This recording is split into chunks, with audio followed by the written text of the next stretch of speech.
share my little thing here. I got a little diesel heater. I think it's 8 kilowatt.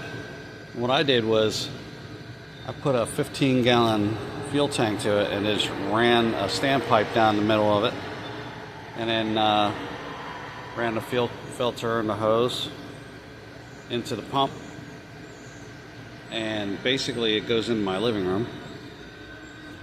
And here's my 3 fuel tanks that I use to refill the big tank.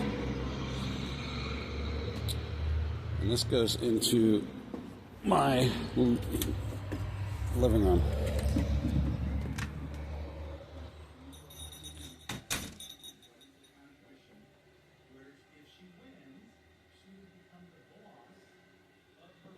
And it heats it pretty good. I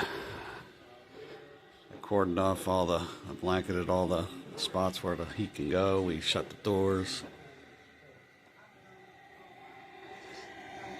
And that's hot coming out. And it really does warm up the place. All right.